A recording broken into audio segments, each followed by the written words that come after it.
Hi, I'm John Stevens, This is Matt Russell. and this is Pod Have Mercy. This is Pod Have Mercy.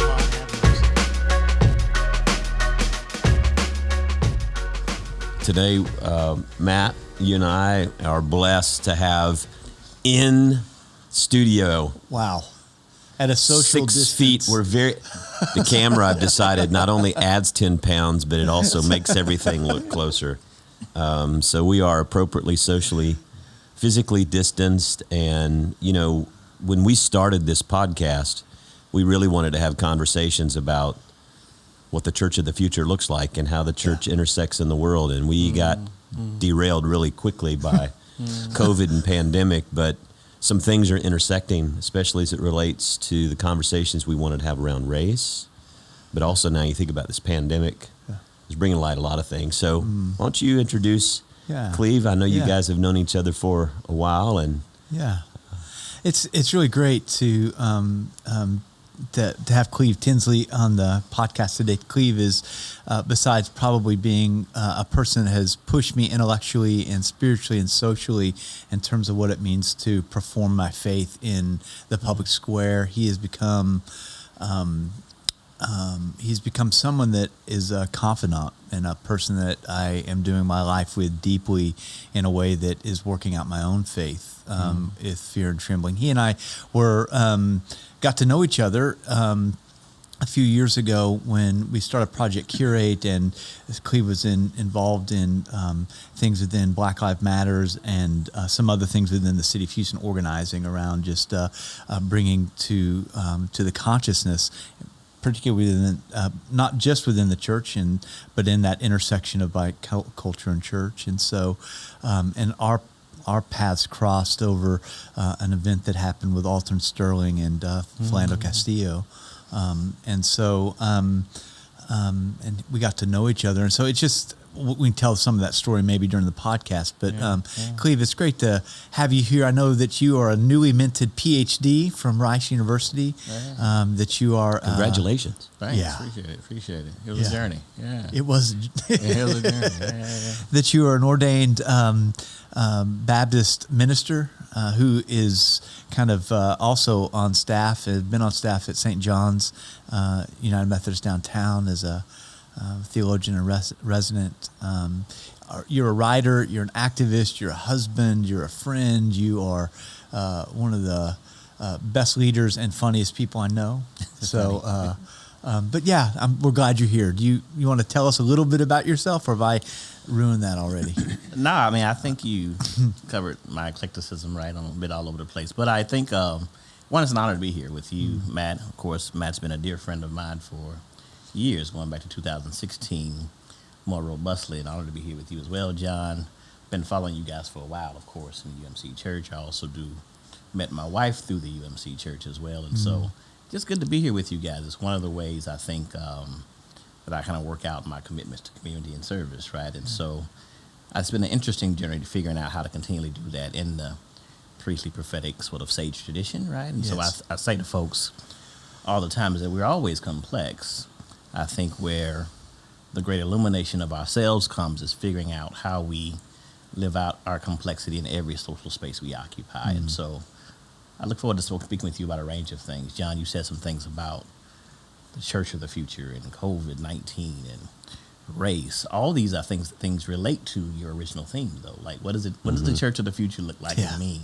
Yeah. I think COVID, I know it has us and our colleagues exploring that question explicitly in light of the technological challenges and tactics we have to do. But I also think COVID I think it reveals some of the ways that the church needs to show up. And I'm happy to say more about that. I have my own thinking around that. Prior to COVID, I had my thinking about that. But now that we're in the midst of this pandemic and looking at issues of social justice and racial justice and all these issues, I think it's a good time to be thinking about these questions. And really, as Matt knows, I had spent some time, I was fortunate to have critical distance from my engagement with the church as a minister for a while to think about what would my role be? How do I live into this, to my own, what I call Black critical, pragmatic, mystic tradition of faith in which I'm a part of, right? and how do I both live into that in a more narrow way as an ordained Baptist minister, but also how do I live into that as a community calling, right? For me, it's a type of prophetic calling to continue to push toward these issues of justice and humility and exploring God's compassion. And so, so I'm excited to riff with you guys today. I'm glad to be here. I told Matt when you all first started, I said, man, I want to come on the show for no other reason. And I just love the name of it, Pod Have Mercy. I said that was indeed. That makes me want to come already. I'm glad. I was like, I'm mad I didn't think of that. But I'm glad you guys are doing it. So it's a pleasure to be here with you. Well, we're glad to have you. I know Matt and I have talked about some things with the two of us. We've wanted to have other people come and join us. Mm-hmm.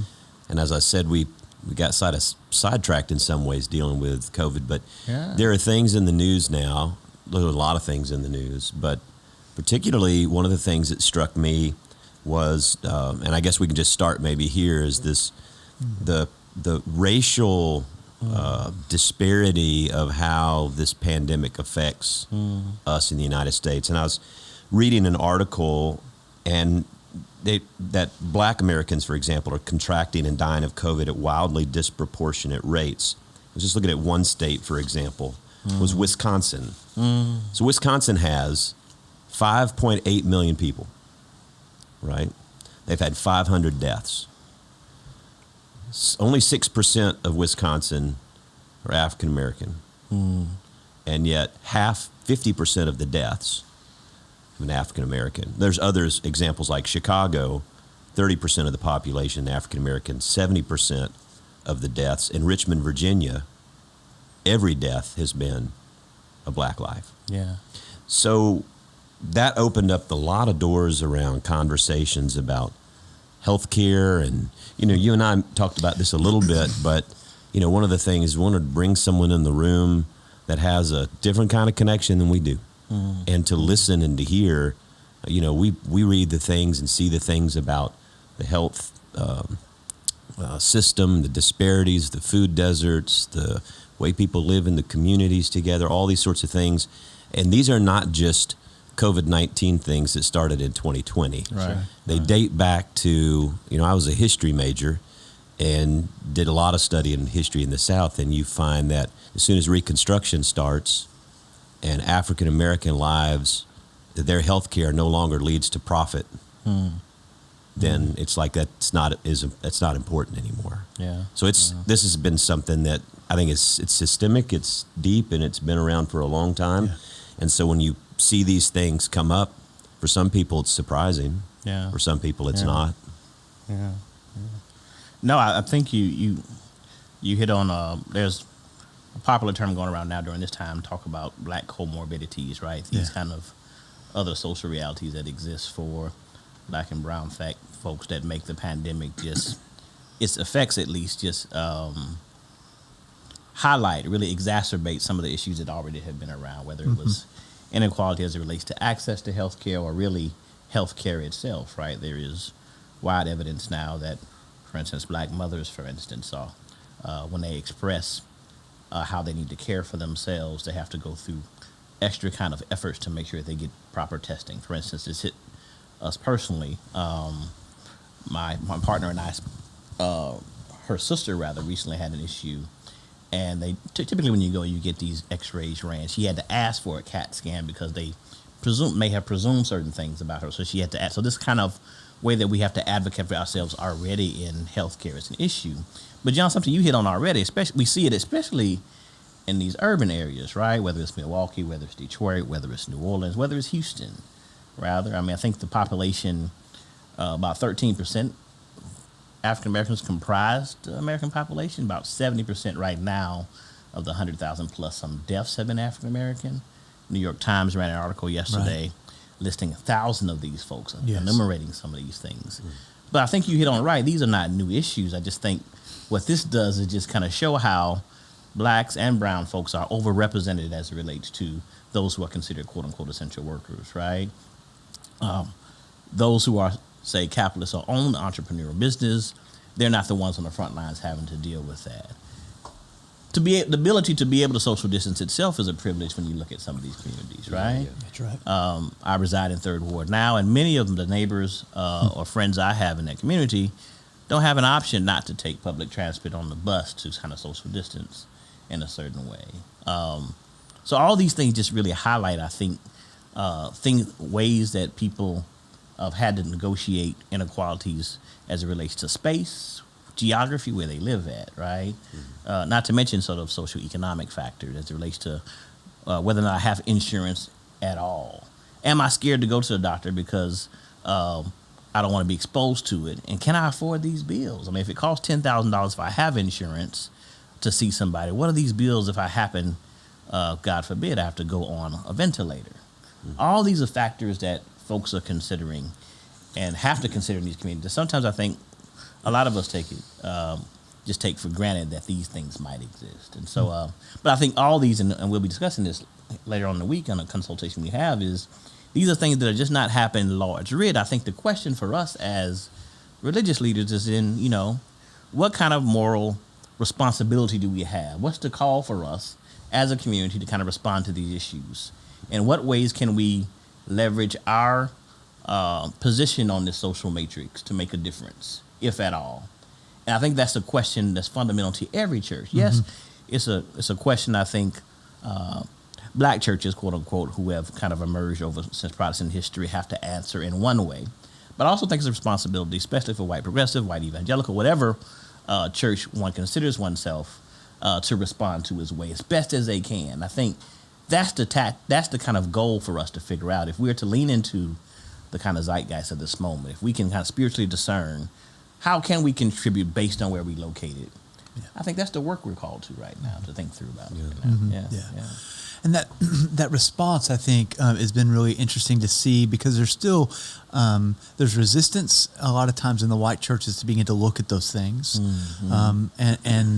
But as we do, as the white church does that, there is this immense amount of both kind of, I think, freedom, and then as John and I've been talking about, the church of the future begins to open up. Our inability to say, wait a minute, what's happening here? How do we work towards a more equitable future in that regard, whether it's with health, whether it's with school, whether it's with economic kind of pathways to freedom. All of those things are bound up together. And I think that those, for the church, have a spiritual root about liberty. I know that you have, in your own kind of journey, in terms of your own life, and then also your teaching in terms of kind of your black theology. Could you kind of talk about how some of that informs the way you think, informs some of the way that you hold kind of your own thoughts and space and activity in that regard? I would say, like, first, I think we're always evolving in how we're thinking about these things. I think what drew me back from what I call a broader type of community organizing into specific kind of prophetic priestly type of organizing was a deep appreciation for a tradition from which I come, right? Grandmother's from Union, Decatur, Mississippi. However, folks like Hannah Lou Famer, who's from that area, was there. My dad organized with SNCCS in the 60s at Tougaloo College. Of course, some of the cultural heroes for us at the time, and she rose with folk like Ella Baker or Martin Luther King. And so while I've always had like deep love and appreciation and critical perspectives of the church, I also recognize that there's something there for me, right? What does that mean? And over the last couple of months, I come to recognize it's like, and it's not new, right? I think what movements, whether it was Black Lives Matter or Me Too, or what all these movements did is help us to understand that, one, we need to recognize that cultural differences are not something we should fear, but we should learn to appreciate each other and learn from each other. But also, I think the hardest work to do is to discern what have churches done well, though. And I think what churches have often done well is they've mobilized folk world around a range of social, political, theological issues, right? Where it's not done so well, though, is really respond to the different tactics and strategies of these movements as they arose. And so for me, this deeply is informed for me. One, I think first for my own formation in black evangelical spaces. I call myself now a recovering black evangelical, right?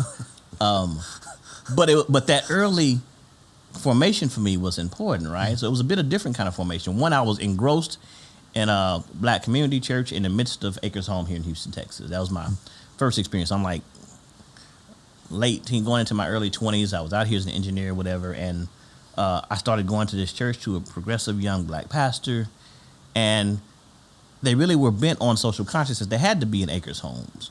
At this time, this was before Sylvester Turner ever thought about being mayor, but folks like Sylvester Turner, Derek Muhammad, all these folks are from this area. And so I kind of knew of these folks way back then, 96, 2000s or whatever. And so I always had this sense of call to humanity and to community about what does service mean. And for me, once you profess that in our setting, we typically automatically assume, hey, all right, you called to preach, right? So my formation was a bit different, right? And so like before seminary, and I'm glad I had this experience before any theological training, so to speak. So like I said, yes, I just said, listen, man, I don't know what's going on. I just know I feel like, a sense of vocation to work in the mission of the church forever. Now, I don't know if this means your church or somebody else's church. I just want to talk to you about it, see what that means. And he just stopped and looked at me. He's like, okay, what are you doing now? I said, right now I'm doing engineering and other stuff. He's like, okay. And 6 months later, he said, hey, Cleve, I want you to start sitting somewhere different in the congregation now. So there's this, in our tradition, this thing called apprenticeship, right? And so all of a sudden I'm sitting up with all these other ministers who've been in ordained ministry for, here I am, this young kid sitting there like, okay, Next thing I know, 3 months later, Cleve, all right, you're going to be preaching your first sermon. I said, okay, so how does one do that? So I don't come from a legacy of preachers, so I end up going to the Baptist bookstore off South Main there and just getting a book on how to prepare sermons, right? And here I am 6 months later, I'm just doing this child sermon or whatever. Made it through it. I remember the title, although it was horrible, right? Some called Broken Cisterns or something like that. What I was conceived of was great. The delivery, I'm pretty sure it sucked like crazy, but I was excited at the time, right? So they just started trajectory me. So next thing I know, I'm 1 year into this, like, hey, I'm serving community through the church, Black Baptist tradition. And next thing I know, I'm marrying folk, I'm baptizing folk. Then I get called in the middle of the night, hey, you preaching tomorrow? I'm like, okay, And you still have a day job then, right? Yeah, this guy have a day job then. So this goes on for about a year before I actually go on staff. I say I like to say this, though, like, there was something about that community, though. There is a way that these loving black communities that go back into, like, Reconstruction era or whatever, there was a way of kind of forming and shaping young ministers or young persons who felt committed to community, that they were patient, they were rigorous, they did as best as they could with whatever resources we had it.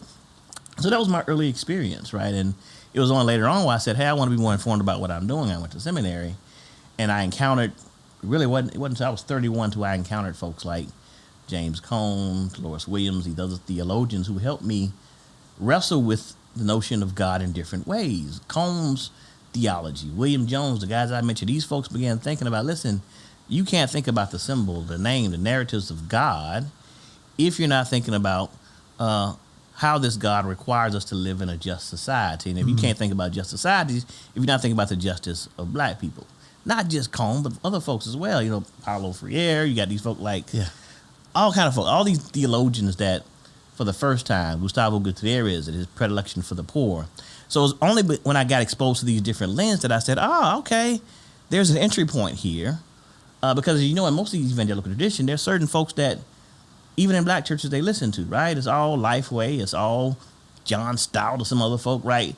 It wasn't until I went here that I got exposed to these other folk, and I was like, there's a different kind of entry point. So that led me to really, that space, at least in seminary, began for me a time where I began to have the space to kind of think about what does it mean for one to be socially committed to a type of way of life, and also be a person that struggles with these in community with other folks.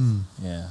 In the Methodist tradition, people have always, our DNA is education and welfare and health and all these. I remember years and years ago having lunch with Millard Fuller, who was one of the founded Habitat for Humanity, and he was Baptist, and he always appreciated the Methodists are the ones that will come out and build the houses. But I say all that because Methodists have always had this social theology, but I don't know in American religion that Methodists have done a good job with it with the racial components of our faith. So justice for us looks like feeding 60,000 people at the food pantry in Fairhaven. We don't miss a beat. We don't even think about it. It's just what we do. But when you start having conversations about Ahmaud Arbery, or you start having conversations about the inequalities, about mortality with the pandemic, I think what it does is it peels back a level of, I don't know, there's this, I don't know what the right words are, but there's this uncomfortable sense within white community, because we know there's an issue there, but there's always a way to try to to explain it away, or to, well, we can't judge that police officer because we don't know, or we can't, we don't know. And then all of a sudden, like even in the Arbery thing, this immediate response to try to paint him in a negative light. Right. It's just, there's stuff at such a deep systemic level that we're not even aware of. I mean, our history is, it's around conferences and jurisdictional conferences and what were central conferences. We're rooted in racial. It was completely racial issues. Yeah. The central conference was, the black folk had their conference and their bishops, and the white folk had their conference and their bishops, even though they were in the same city or the same location. Wow. And even the United Methodist Church tells us our history of coming back together after the racial divide, right? Yeah, and so doing away with the central conferences and bringing everything together. But I've seen it. I'm South Georgia guy, and when it's new church start or investing money, you take some of these cities, and there's a large percentage of African Americans that live in Macon, Georgia, Savannah, Georgia, Columbus, Georgia, and yet we put the energy and the resources into the north part of town or the suburbs, where we can plant a church that can sustain itself, or whatever they think, this new warehouse box church, and it's typically white. I just think, I don't know what I think. I'm dumbfounded, because as a white man, I realize as I'm 50 now, I realize that there's so many things that I just never thought about or took for granted. Where I am, my job, my position. I think we all struggle with just being honest, and that's the thing Matt and I talked about. Is just, I think the big key is humility, and Christian love is rooted in humility, and humility listens to other voices. You may not always agree, but are you willing to listen and sort of set your assumptions aside for a while and let someone else teach you, to hear the voices in other ways? And last thing I'll say is, when I was in college, I was a history major, I mentioned, but the best class I think I ever took in my life, from theology school or anything else, was a class called historiography. And I remember doing a thesis paper. You had to do and you had to go do research. And they teach you about primary sources, secondary sources. Well, what happened was, when you go back and you study the primary sources to try to make your case, you realize not all the voices are represented. So when I do a research on Sam P. Jones and the temperance movement in Cartersville, Georgia, and all this sorts of things, the only stuff you're reading is from white historians. Right. Yeah. And so I remember when I was at Emory, in theology school, there was now the conversation started opening up about, well, let's go back and read this book of Ruth, and let's look at Orpah, who decided to go back to her people. Why was that a horrible thing? If you read it and so there was a Native American theologian who revisited Orpah. Instead of being this negative character, there was like great value, and I thought, I'd never even thought about Orpah before. Yeah. I think, you hit on the issue of sources for doing our theological thinking. It's important. Matt and I have a colleague, Dr. Vince Bantu, who just recently moved to the city, who does work on Eastern Orthodox religion, African religion, and talk about some of these understandings of sources. But you said a lot, but I think nothing you said is new, right? This tension these churches have always had, these divisions and split, have always been there. And I've said to some of our colleagues all the time is like, we have to be willing to wrestle with these tensions. Meaning there is both a sincere aspect to religious struggle, but there also is a sinister side. And I think the sinister side comes in when it comes to issues of type of arrogance and certitude, right? You're right. When Matt and I met, we used to have long conversations about the terms on which we use, on what grounds are we going to have these conversations set, right? And we used to wrestle through how we would address certain concerns about how whites would say, well, it's not said in a way I can hear it. Or what about peace and holding hands in prayer? What about reconciliation? Before hearing some of the undercurrents that kind of set the frames and templates we want to use to overlay the issues on, right? Yeah. And so like you said, being willing to listen is a hard thing to do, especially when you've always had cultural power, right? And institutional power, right? It's hard for somebody who's had institutional and cultural power to then say, let me just sit and admit that I may not know something, right? Mm-hmm. And though we all wrestle this in our own context, in our own way. Myself as a cisgendered black man, it's hard for us to sometimes to appreciate the perspectives that come from different ways to learn and grow from them. And so I would say it's not a new problem. I think we've always had these tensions and these divisions and divides. It's part of the stuff that humans do. And when we begin to mistake our institutional kind of work for the work of God sometimes is where we really mess up, right?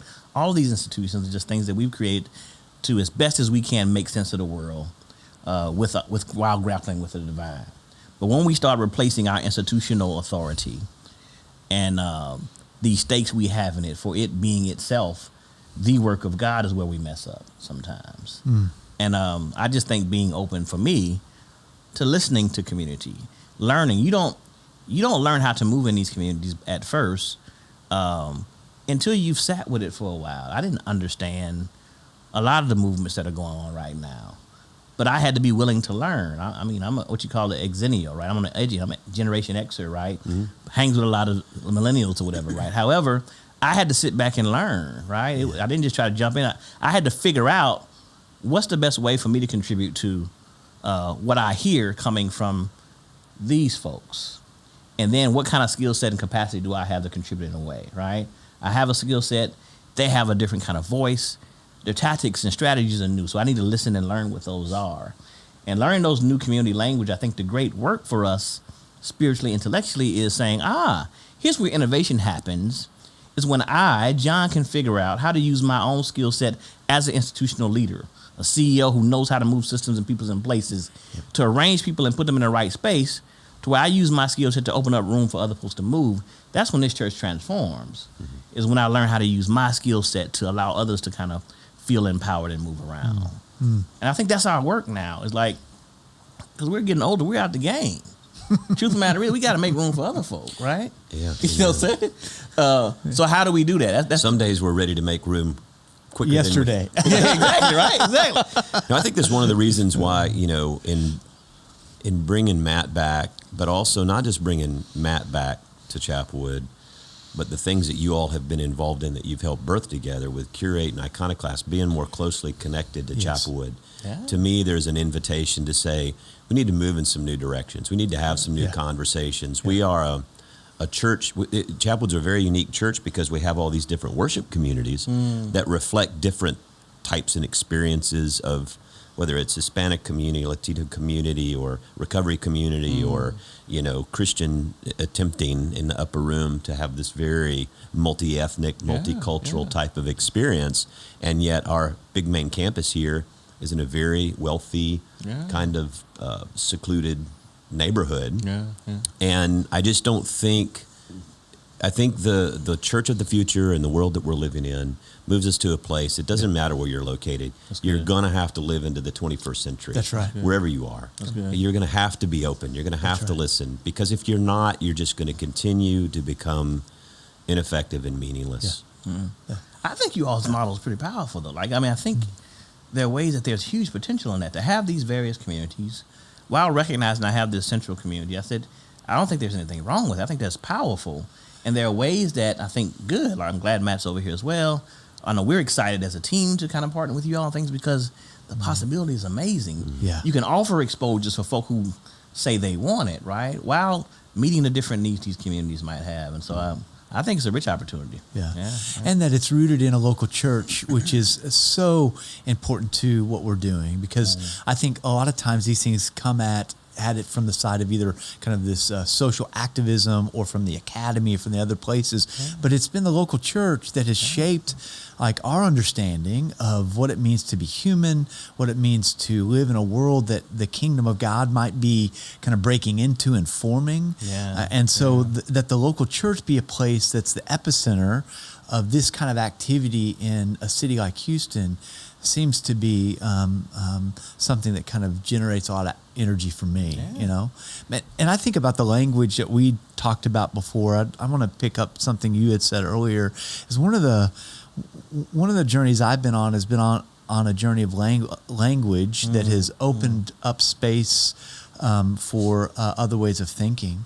And so kind of growing up, hearing words of around racial reconciliation that really formed me as a kid in the Methodist Church as well, going to the Wesley Foundation and realizing that it's racial reconciliation that God was after.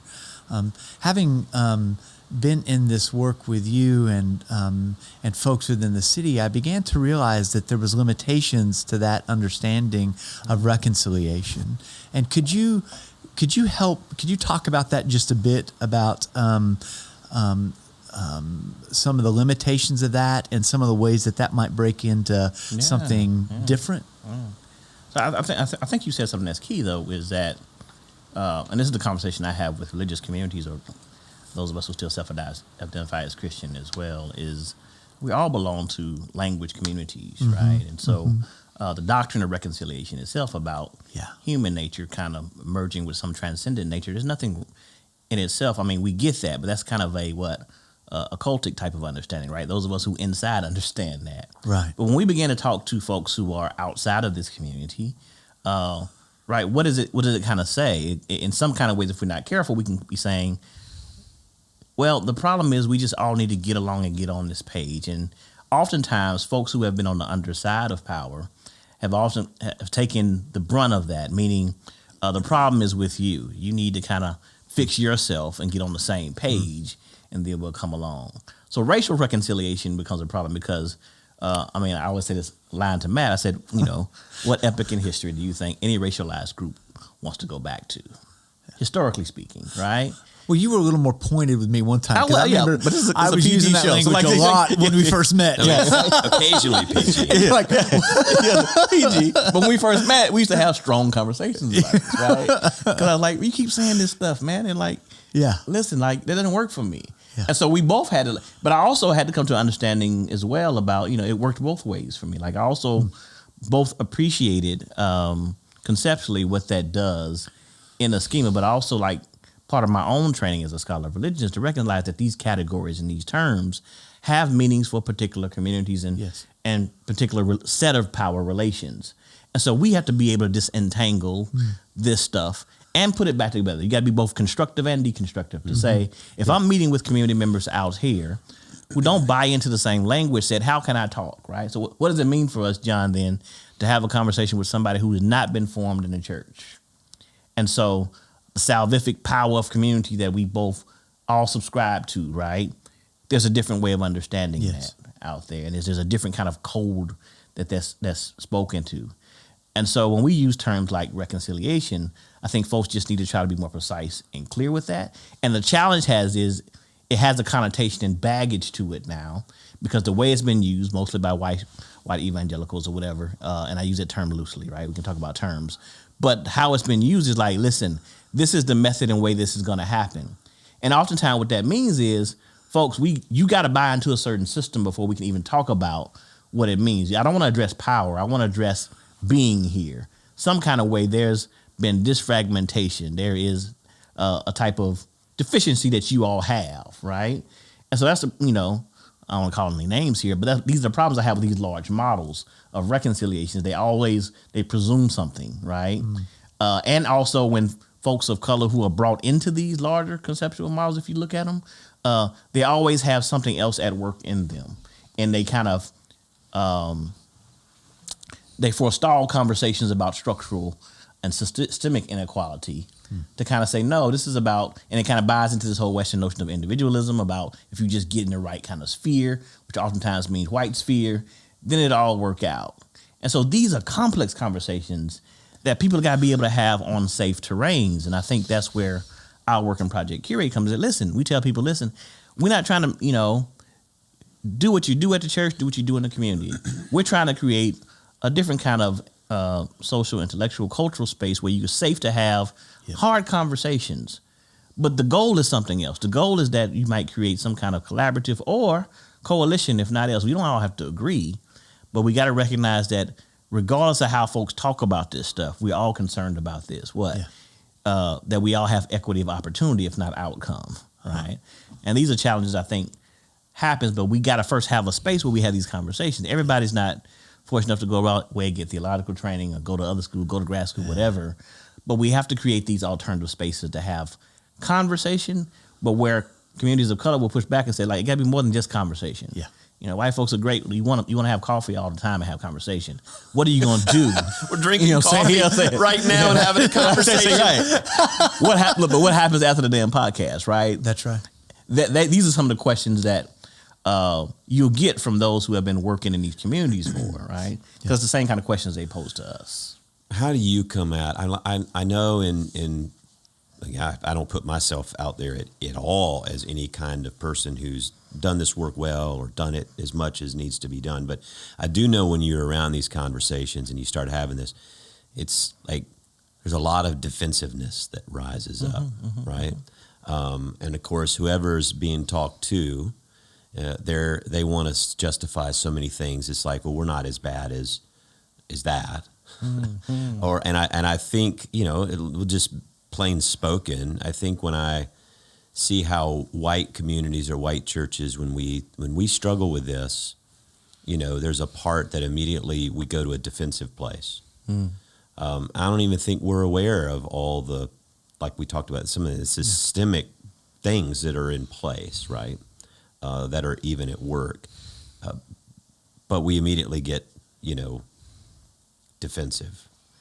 I don't know where that comes from. I mean, defensiveness, it doesn't seem to be a power move. I don't know, or is it? Is it compensation? I really am curious because it's like one of the things that people talk about is, well, Sunday morning is the most segregated hour in our country. And I have been in conversations that said, anybody is welcome, but not everyone will come. I love going to Windsor Village to worship when I can. I love worshiping there. But I know that there may be some people from Windsor Village that would come to Chapelwood and go, yeah, this ain't doing it for me. And I don't know, it's style of worship or culture or what. Or maybe it's just when you go, it's like there aren't people that look like me. I remember when first time I went to Windsor Village when I moved here 6 years ago or so, and Kirby John knew I was coming, and I sat in the back, and afterwards I texted him and said, man, you did a great job. It was Father's Day, the first year we were here in 2014. And he said, why'd you sit all the way in the back? And I said, well, how'd you know I was in the back? He said, well, you're the only white folk in the room. He said, you should have come sit up front. But, it's just, I don't know. I don't even know what I'm trying to ask. No. It's like people point to this thing and people get defensive. I think I've gotten defensive before. It's like, well, not everybody's going to like the same kind of worship. Yeah. But is that racial, or does it have to happen on that Sunday morning? To me, we point to that hour, and I'm thinking, well, let's talk about all the things that go on for how many other hours are there in the week? Yeah. And if we were better at figuring out the racial stuff on all the other hours, then I don't know that we'd be so overly consumed about who's in what building on that 1 hour on Sunday morning. Yeah, I think it's a confluence of factors, right? I don't think it's any one issue. On the one hand, I don't think there's anything wrong with folks self-selecting experiences that work for them, right? On the other hand, I think it's a broader conversation about inclusion versus diversity as well. One, a church has to live according to their intention, right? There are certain reasons why I go to St. John's United Methodist specifically there's a type of evoking of community for me that resonates with me, right? However, those other folks, I mean, there's no monolithic to blackness or anything who might want to come to chapel with others. I think folks need to choose communities that work for them. I think, and so for me, the Sunday morning hour is not the issue for me, right? Like, I think folks need to go but it becomes a big talking point. Yes, because it has been his talking point. But I think now, like, it used to point to issues of segregation and access to space, right? At a point when black and other folk couldn't participate the same way in worship communities they were. Now, folks are able to kind of participate and choose belonging where they want to. And what's happened is, depending on one's formation or affinities, right, they choose worship communities that are right for them. And I think we need to be okay with that. First, you know, and I disagree with a lot of my colleagues in this regard. Like, you know, multi-ethnic churches are a great thing to say, but unless your service, your ritual activity is suffused through with this kind of ethnicity, it's not really that. You just have diversity there.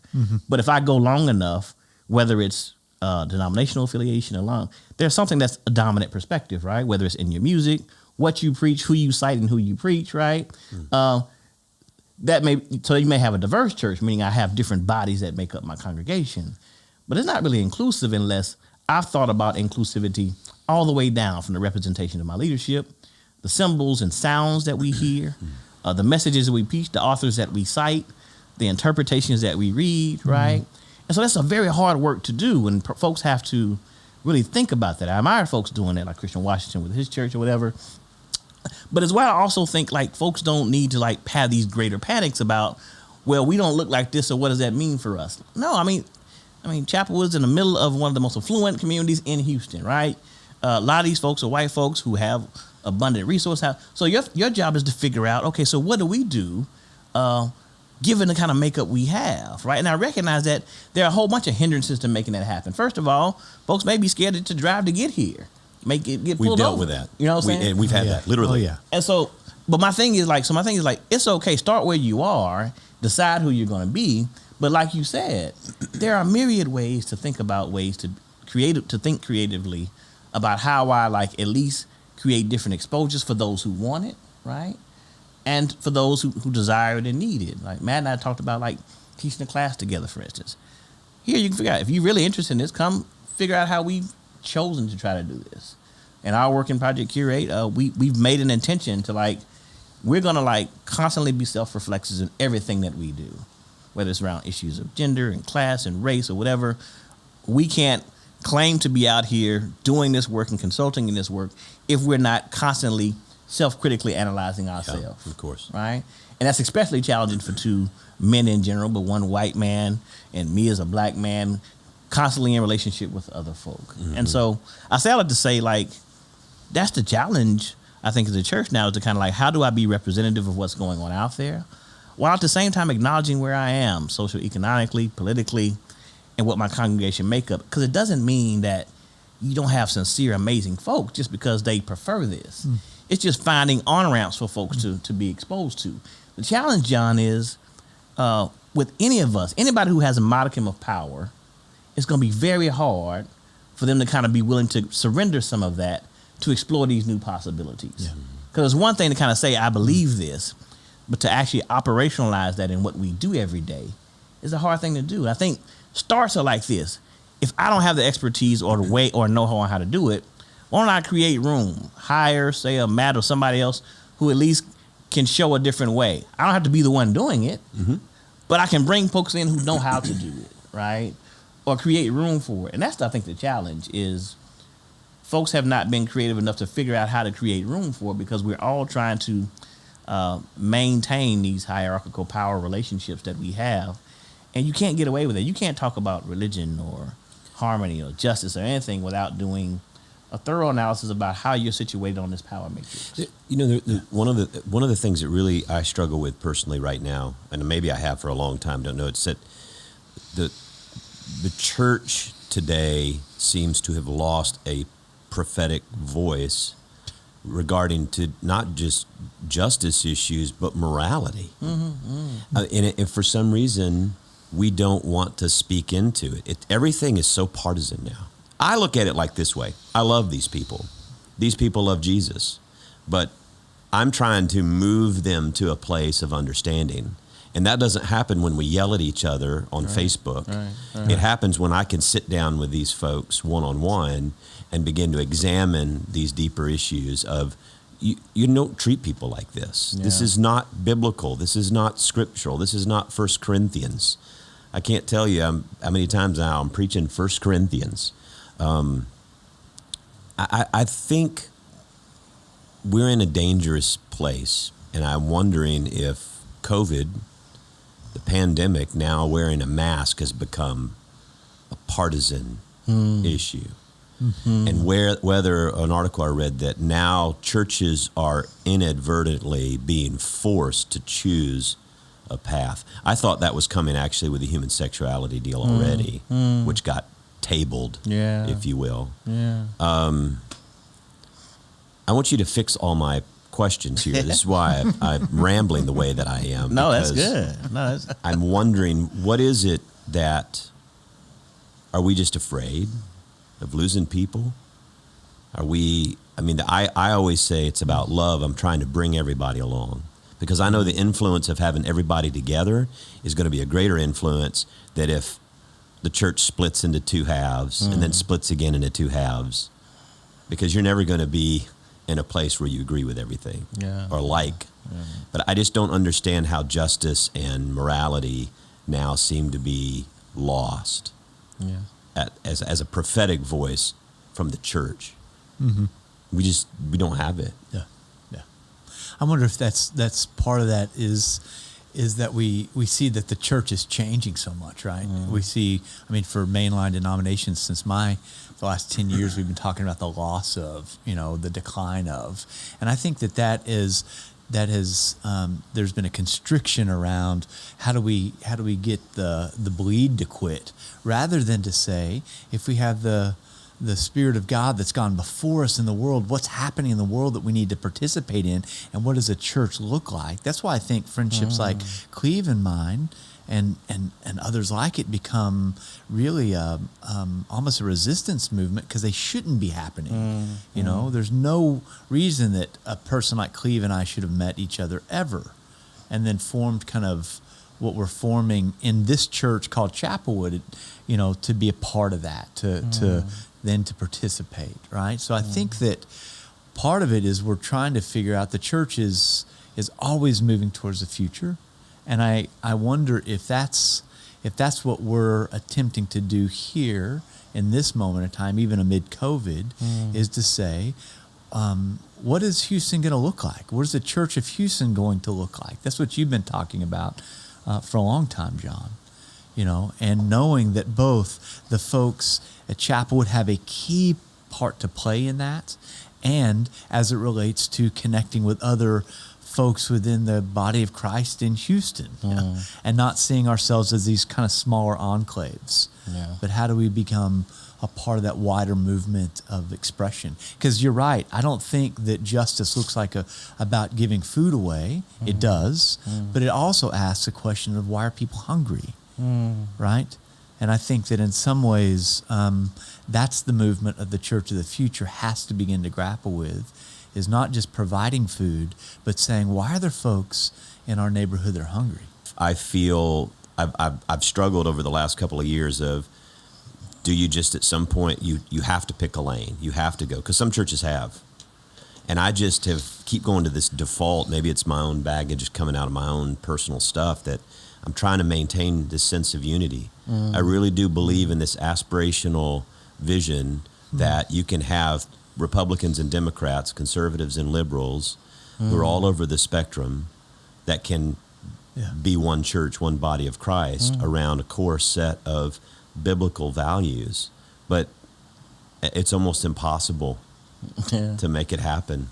That's the challenge of any interpretive community, right? Because how I read those values and how they should be enacted may be totally different. But I also think, this is again, it's nothing new. In the 50s and 60s, letters of Birmingham, all this stuff, churches have existed along this spectrum, whether they're more priestly or prophetic.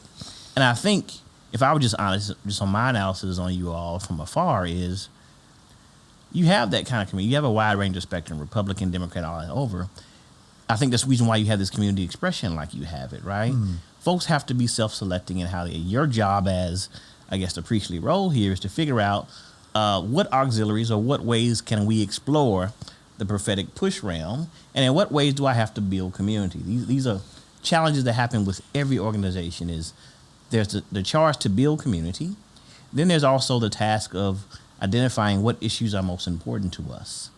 And it may be the case that my church sits here. I'm trying to build community amongst people who are different. Yet this we're not living fully into this kind of a charge of the gospel, as we say, right? And so there are ways in which different ministries have to exist to kind of explore that. And folks have to self-select into that, because there are folks on this end who are ready to go here, but a lot of folks on this side of the spectrum are not ready, right? Yeah. And so there have to be different kind of containers for folks like that. That's right. Who are working that out. That's but right. that doesn't exist in churches. It exists along justice communities, all that kind of stuff. Yeah. Folks are never at the same place. Yeah. You have to figure out ways. We always have to figure out ways to keep moving while we're working this stuff out. Yes. If Matt and I had to be perfect, right, we never would have become friends. First of all, that's another thing that has to be dangerous. Oftentimes, progressive circles wants to overlay this stuff with friendship, reconciliation, and friendship. If I can just be friends with you, this stuff doesn't have to exist. And it was a bit different for us, right? The thing is no, I used to say to Matt, no, we don't have to be friends to work together or to have this same call. Now, if while we're moving, we become friends, that's great. But by and large, 99% of folk won't become friends. They become great colleagues. They work through it. We just made a kind of metaphorically this Jonathan David commitment in the beginning before we knew what that implied, that, hey, we're going to commit to be friends here, before we really recognized what that meant.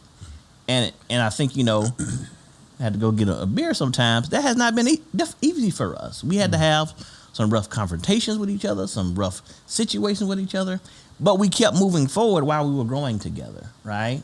And what Matt and I tell people all the time, look, everything don't have to become this, but what you can do is commit to a certain core set of values or virtues, if you don't like, that we can all be committed to and struggling towards. And then I think what happens is friendship comes out of those missions. I think there's a reason why Jesus says, look, no longer do I call you my disciples, but now you're my friends, because you are a closer group, and I reveal to you everything the Father has shown me. And here's my command, to remain in my love, right? That you just love one another. But that understanding of love and agape, this selfless, unabashed commitment to another person's life, requires you journeying with somebody for a while, right? It's not this kind of thing that it's not really robust and thick. I have to we have to see each other in our weaknesses, our vulnerabilities, and trust each other with that. And that's a deeper kind of spiritual work, right? Mm-hmm. That doesn't necessarily have to happen while you're struggling forward. It's been 5 years for us now. I mean, we chose to become friends right when Trump got elected, and that caused a fragmentation there. Just so happened we had already bought tickets to go somewhere with each other, couldn't get out of them, right? So we said, so we were like, dang, we got to go now, okay. You're going to have to work your crap out. Exactly, right? Exactly. And over time, right, we've constantly not only challenged each other, but the key thing you do is you move forward as you're doing that kind of stuff. Yeah. And that's not an easy work. It's not an easy work, but I think it's okay. Well, so what I'm saying, John, is you're already in a place, though, that most folks who are not in power, right? That's right. Just to think about saying, man, I don't have this figure out. I still have this aspirational thing about community. That's good. I think we all possess that. Community is the goal for us. But until our community learns how to not just say people are different, but I can appreciate and learn how to imbibe that different, and I do the rough work. I say it all the time. Pastor work is the hardest work preaching work is, meaning you have the ability every Sunday, or you have the task to help folks understand and transform their realities every time they come into your context. Yeah. But that's the deep work that happens along with you and your God when you're with each other. How can I make this make sense for the community of folk that I have? You have to that's the pastoral work is one. I got to know who I have, first of all. And who you have is different than who some other church has. Yeah, it's always contextual. Right? And so how do I move this body to where they need to be? And that may look differently. And you can be okay with that. I don't think this whole notion of white guilt and white fragility, which fragility refers to this notion of it's hard for me to listen or to kind of come down my thing. I get defensive. That defensiveness really arises from this fractured ego. Me as a white man or a black man feel like my ego's being challenged, and so I'm going to get defensive and kind of push away, right? The only way that we transform that is we kind of come into ourselves and ask where that's coming from. And I think you're beginning to ask some of those questions, but, we go to different kind of religious institutional settings all the time, and the truth of the matter is, they want to have broad conversations about it, but they're not willing to kind of like really think about structurally, what does this mean for us? Because to do so, we'd have to say, damn, that means it's time for a lot of us to surrender some of our authority and let them come up and do some. Nah, we're not ready to do that. So let's just convene and have another conversation about it. We'll bring them into the room, but we still got to kind of stake out our power attributes, right? And what we always say is like, man, listen, you can have both worlds, meaning being creative and innovative doesn't mean you disappear. It does mean, however, that you got to do more personal work to figure out how you fit. Because when I put myself in a situation where, this is what I always say, like when you put yourself in a situation where you're surrounded by greatness, it forces you to do one or two things, either run and flee or grow and mature and figure out how you fit in that. And I think that's what we've done is we've surrounded ourselves with folk who are have much more capacity, who are more brilliant, more talented than us. And so how we grow is figuring out, okay, dang, how do I fit in this? Right? How does this challenge my own kind of sense of privilege? How does this challenge me to negotiate my own capacity to figure out a way to fit in this? And that's where we grow as leaders, I think. I surround myself with great people so I don't have to work so hard. It's just totally selfish. It can work that way too. You know what I'm saying? Like it can work that way too. I also think like we're heading into a season of Pentecost, right? Pentecost is coming up after resurrection. Dude, I don't even know what day it is today. But Pentecost is coming. It is. It's sometime in the future, right? Yeah. But where the church will celebrate the fact that the Spirit of God has been poured out. And so I wonder if part of what the Spirit's doing in the world in these different groups is that if I think that my own culture, my own way of growing up is the only way of seeing it, right? What Bertrand Russell says is every way of seeing something is just another way of not seeing something. Right. So if I can say I have all the answers and what I need to do is resist everybody else, that puts me in a smaller and smaller island. And I think that's where all these lines in the sand are happening. But as we open up ourselves to become, as we've talked about before, John, that kind of spiritual discipline of curiosity, I wonder what I have to learn by these folks that I don't agree with, that I feel defensive about. I wonder what I have to learn if that's the first step of curiosity that says, oh, right? And then I find on the other side of that, every time I'm curious, that the Spirit of God teaches me something, draws me closer out of myself, out of my ego defenses. And I'm stepping closer to something that is drawing me, that's summoning me, that all my life I've desired, that my own truth of being right can't get to, And I think that's the mystical side of what the Spirit's doing in the world, is saying, come on, just keep walking, keep being curious. Let's see where this leads. Cleve, before we finish, what to just be helpful in continuing having conversations, what advice or direction or encouragement would you give a community like Chapelwood? We've talked about some of these things, but as you're just thinking, what do I make sure we don't leave here today without you sharing with us as just a word of encouragement, admonishment, whatever it may be? I just think like two things. I mean, Matt's hit it on. You hit it. One, just continue to make space for people to be exposed to encounter and exchange with difference and different perspectives. And also one, I think, learn how to be self-critical. Not say, hey, I'm hearing something I disagree with, but then to go further and say, but why am I willing to interrogate why I disagree, right? What shapes a kind of certitude I have, this desire for me to be intransigent and say like, no, I'm right, they're wrong. I'm listening to what they say. But I know I got this right because I have this figured out. And why can't we lean into the Pauline ethic that says I too have the Spirit of God? Meaning, is it something that we can learn from these communities that maybe a larger spirit at work in this world is trying to get us to kind of pay attention to, right? To always like lean with a kind of humility to say, I want to put myself in different spaces. It's why my conversation with my friend I always have is like, I always push myself, right, to defy any type of boundaries and labels for myself, right? Depending on the space I am, that's fine. Some people may need to know me as reverend, others as doctor, most of my friends just call me Cleve. But my thing is, that's a healthy tension for me personally, because who are you when you take away your titles and how one community sees you, right? When you're alone or when you're at a space where you don't occupy power and position, how do you negotiate that space, right? When I go into a space where folks don't know me as John, the pastor of Chapelwood, those I think are the place for personal growth for us. And I think, especially when you have access to elite privileges and power, it's hard to step down for a minute and just appreciate hearing perspectives that I may not have heard, recognizing that if I can assume and extend the benefit of doubt to everybody, say, hey, that we all come from this sincere space, that we want to see the reign of God actualized, right? What are the problems that this community might raise that I need to know and hear about more, right? And there's nothing with constantly challenging a community about that. While I recognize we may not ever get there together in agreement right now, but how we're unified is this. We recognize that we're having these conversations about it, but more than that, there's a group of you who may self-select and say, I want to actually do something. If you want to be a part of that team, do that and recognize our role in there. So, I mean, I would just say, continuing to do this, right? Open up spaces where you bring, through this medium at least, the ability to kind of hear from different communities in this space, right?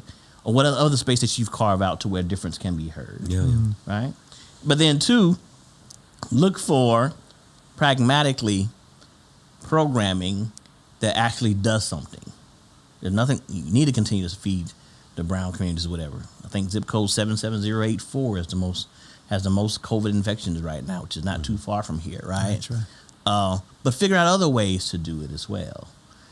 Recognize there's going to be resistance, but just keep pushing. Our job is just to keep pushing. Yeah, one of the things we had talked about was having a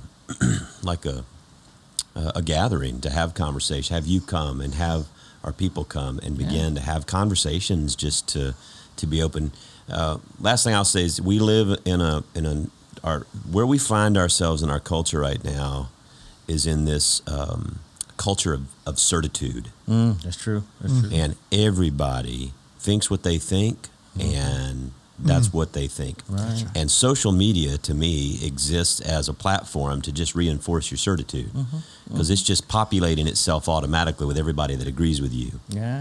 You know, and I think I keep coming back to the word humility and curiosity. That's good. And vulnerability. And that's the way of Christ, not this certitude, this pride. It's vainglory, you know, these things that we just hold on to. And I get it. You know, no one likes to have the earth move beneath them. Right. Yeah. Right. But it's like we learned with Hannah last week. I found that all my sermons now are related in very pastoral ways, is that it's only emptiness is a prelude to fulfillment. Yes. And it's not until we experience some emptiness. It's like, but we live in a culture where we have to move from fullness to fullness to fullness to fullness. Everything has to always be full. And until we let some things go and recognize that there's things we can learn, things that I have always known that may need to be questioned. If I don't empty some of that out, I can never have anything new that comes in to fill it. So I'm looking forward to the day when we can actually have people meet together again and have these kinds of conversations, because I think they'll be tremendously helpful, because Chapelwood, and I think any church, whether they want to go willingly or not, you're going to have to live in a city. Houston's the city of the future. It's the most diverse city in the United States. It's only going to get more diverse. Yeah. And we need to learn to be a church that's not building walls around us to kind of maintain a status quo, but to be a community where there's a bridge built, not just of things going out to where there's need, but both ways, a conversation. So That's good. Well, man, thanks for coming. Thanks for having Will me. you man. come again? Of course. Because there's Yeah, never enough yeah, time yeah, to yeah. talk about all the things we want to talk about. I'm John Stevens, And I'm Matt Russell. And I'm Cleve Tinsley. and this is Pod Have Mercy.